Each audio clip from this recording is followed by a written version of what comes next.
विलुप्त हो रही ऋषि परंपरा का पुनरुत्थान की गाथा वेद वाणी से प्रारंभ करने की चेष्टा की गई है।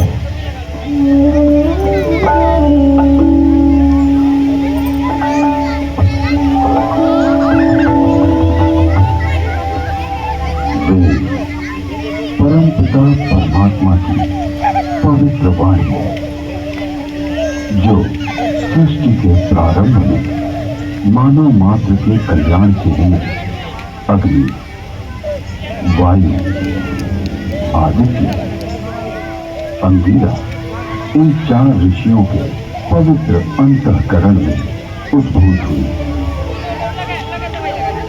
तत्व ज्ञान की दृष्टि से वेद एक है, किंतु विषय विभाग की दृष्टि से इसे 4 भागों में बांटा गया है। ऋग्वेद, यजुर्वेद, सामवेद और अथर्ववेद। ऋग्वेद में ज्ञान का विषय, यजुर्वेद में कर्म का विषय, सामवेद में उपासना का विषय और अथर्ववेद में विज्ञान का विषय है। विश्व साहित्य का प्राचीनतम ग्रंथ वेद है। मानव जाति के प्राचीनतम ग्रंथ होने के कारण उस समय की सभ्यता, संस्कृति, आचार विचार और कर्तव्य आदि को जानने का स्रोत वेद है। भारतीय दर्शन, साहित्य, ललित कला, संगीत, ज्योतिष, ज्ञान विज्ञान वेदों में है। वस्तुतः वेद संसार के समस्त पदार्थों का बोध कराते हैं। वेद के भाष्यकार आचार्य सायर कहते हैं, इष्ट की प्राप्ति एवं अनिष्ट के परिहार के अलौकिक उपाय को बतलाने वाले ग्रंथ वेद सबके द्वारा पूजनीय और यजनीय परमात्मा से ऋग्वेद, यजुर्वेद, सामवेद और अथर्ववेद प्रकट हुए। ऋग्वेद के मंत्र दृष्टा ऋषि कहते हैं, तस्मात् ज्ञातस्य वरुता ऋचा सामानि जग्रे छंदांसि जग्रे तस्मात् तेजस्य तस्मात् जायते। ऋग्वेद, जिसके द्वारा विभिन्न देवताओं की स्तुति की जाती है, उसे ऋग कहते हैं। ऋच्यते सूयते अन्य इति ऋग। इस प्रकार की ऋचाओं के संग्रह का नाम ऋग्वेद है। ऋग्वेद विश्व साहित्य का प्राचीनतम ग्रंथ है। ऋग्वेद में 10 मंडलों में 1028 सूक्त में 10,600 मंत्र हैं। यजुर्वेद, यजुर्वेद में कर्मकांड का प्राधान्य है, जिसकी समाप्ति अनियत अक्षरों वाली है अथवा जो गद्यमय है, उसे यजुष कहते हैं। अनियताक्षरावसानो यजु। यजुर्वेद के 2 भाग हैं, शुक्ल यजुर्वेद एवं कृष्ण यजुर्वेद। शुक्ल यजुर्वेद में 40 अध्यायों में 1975 मंत्र हैं। कृष्ण यजुर्वेद गद्यात्मक है। सामवेद गीत ही साम है। गीतेषु समाख्या। संगीत का मूल उद्गम सामवेद है। सामवेद के 2 भाग हैं, पूर्वार्जित एवं उत्तरार्जित। सामवेद में 1875 मंत्र हैं। अथर्ववेद, अभिचार मंत्रों का ज्ञान अथर्ववेद में है। इसमें आयुर्वेद का विस्तृत विवेचन हुआ है। इसकी शौनक शाखा में 20 कांडों में 730 सूक्तों में 6000 मंत्र हैं।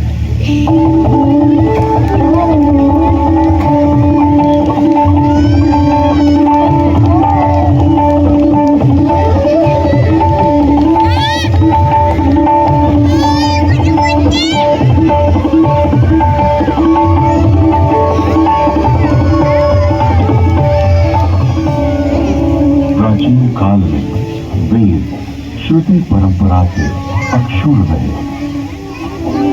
वैदिक ऋषियों ने वेदों को कंठस्थ किया और अपने शिष्यों को इसका श्रवण कराया।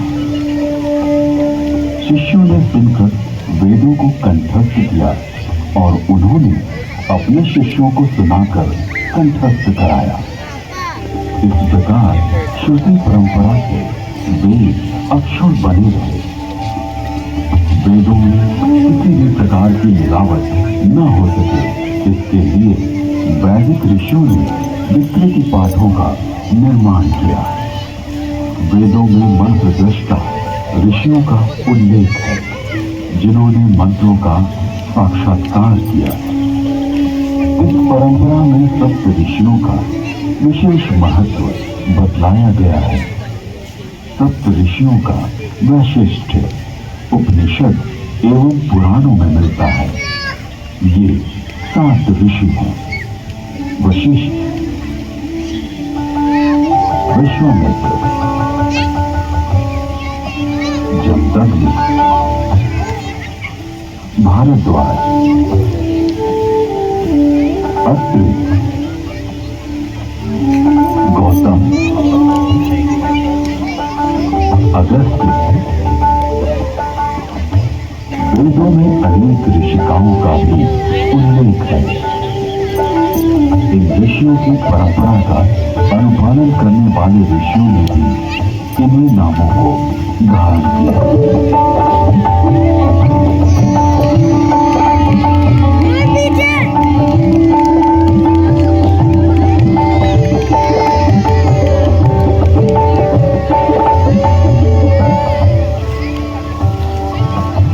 आज विश्व में जिन आविष्कारों का श्रेय पाश्चात्य जगत द्वारा लिया गया है, उसे हमारे प्राचीन ऋषियों द्वारा तथ्य सहित हजारों वर्ष पूर्व प्रमाण सहित वेदों में उल्लिखित किया गया है। जैसे अगस्त्य संहिता में विद्युत उत्पादन के सूत्र मिलते हैं।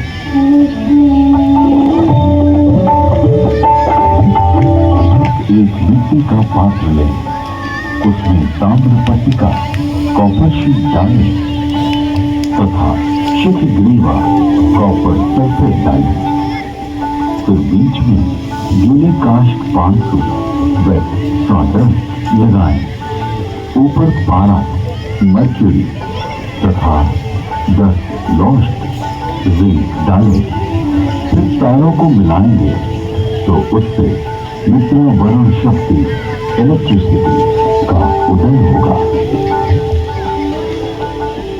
अगस्त्य संहिता में विद्युत का उपयोग इलेक्ट्रोप्लेटिंग के लिए करने का भी विवरण मिलता है।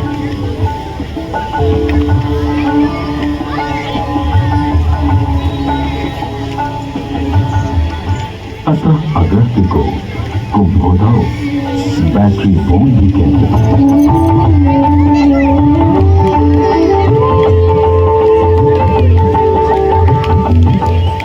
तो कुंभो उपरोक्त प्रकार से बने तथा श्रृंखला में जोड़े गए 100 सेलों की शक्ति का पानी पर प्रयोग करेंगे तो पानी अपने रूप को बदलकर प्राणवायु, ऑक्सीजन तथा उदान वायु हाइड्रोजन में परिवर्तित हो जाएगा।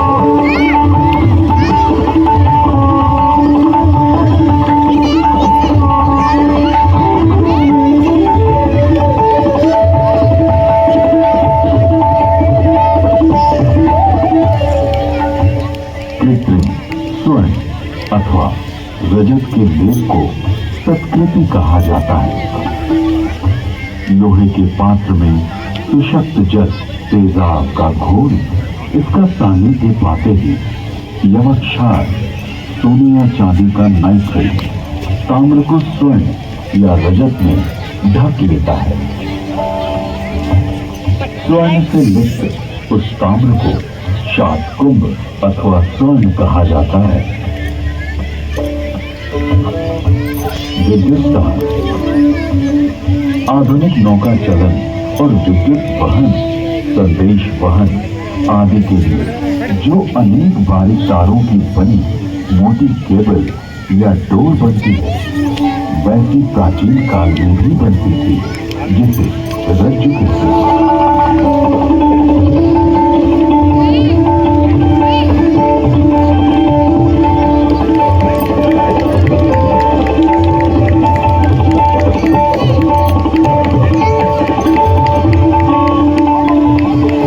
तारों का सूत्र बनता है।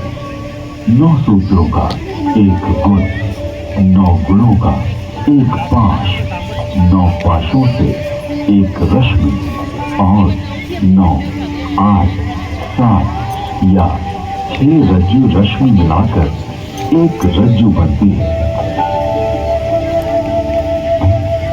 आकाश में उड़ने वाले गर्म गुब्बारे। इसके अलावा अगस्त्य मुनि ने गुब्बारों को आकाश में उड़ाने और विमान को संचालित करने की तकनीक का भी उल्लेख किया है।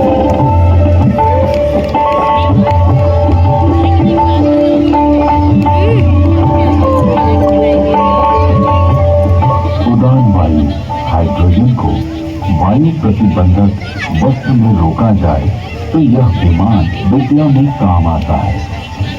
यानी वस्त्र में हाइड्रोजन पक्का बांध दिया जाए तो उसमें आकाश में उड़ा जा सकता है।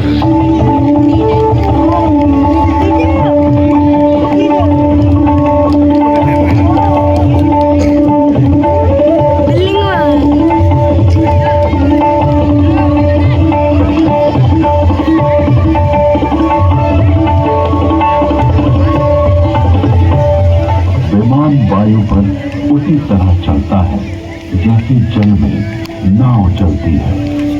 तत्पश्चात उन काव्य पंक्तियों में गुब्बारों और आकाश छत्र के लिए रेशमी वस्त्र सुयोग्य कहा गया है, क्योंकि वह बड़ा लचीला होता है। वायु पूर्ण वस्त्र। प्राचीन काल में ऐसा वस्त्र बनता था जिसमें वायु भरी जा सकती थी। इस वस्त्र को बनाने की निम्न विधि अगस्त्य संहिता में।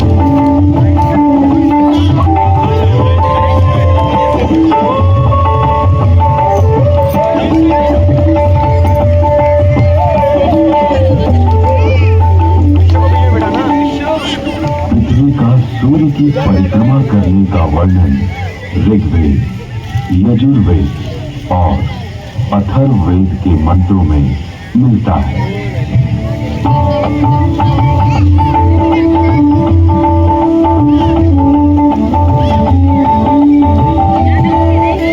यह पृथ्वी घूमती है, अपनी माता अंतरिक्ष के सामने रहते हुए सूर्य रूपी पिता की परिक्रमा करती है।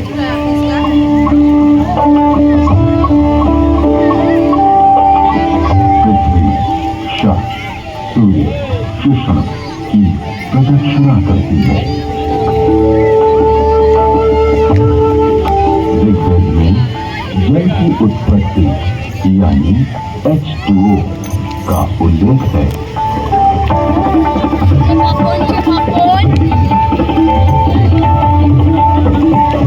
जल की प्राप्ति के लिए मैं पवित्र ऊर्जा, एनर्जी, वायु मित्र, ऑक्सीजन और दोषों को नष्ट करने वाले वरुण हाइड्रोजन को ग्रहण करता हूँ। यजुर्वेद में सूर्य में उच्च जल तत्व यानी हीलियम का संकेत किया गया है।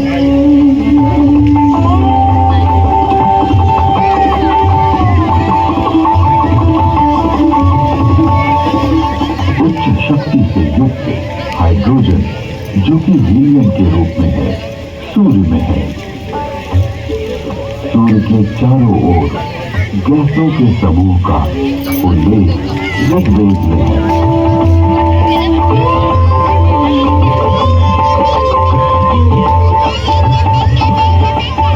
ऋग्वेद में ही सूर्य की गति और प्रकाशक होने का वर्णन है।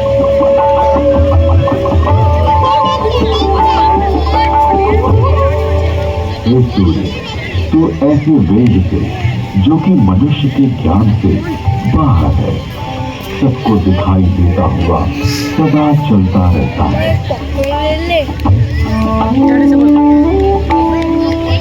विश्व के प्रथम वैज्ञानिक अथर्वा ऋषि के अनेक आविष्कार का उल्लेख वेद में प्राप्त होता है। एक, वृक्ष आदि से अग्नि, ऊर्जा। अथर्वा ऋषि ने मंथन, घर्षण, फ्रिक्शन से ऊर्जा उत्पन्न की।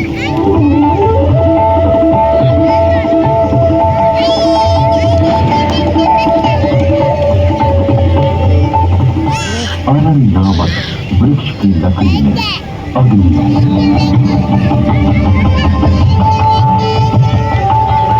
दो पत्थरों की रगड़ से भी अग्नि उत्पन्न होती है।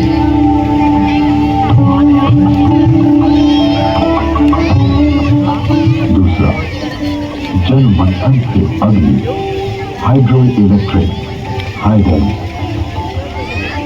अथर्वा ऋषि ने तालाब के जल से मंथन, फ्रिक्शन के द्वारा जलीय विद्युत हाइडल का आविष्कार किया।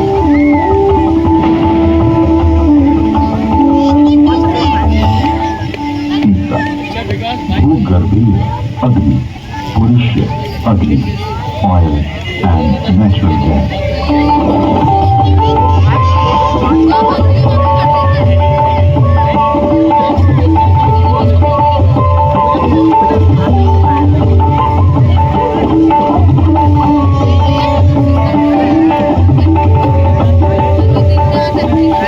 अथर्ववेद में सूर्य से पदार्थों के प्रकाशित होने अर्थात वर्ण, कलर प्राप्त होने का वर्णन है।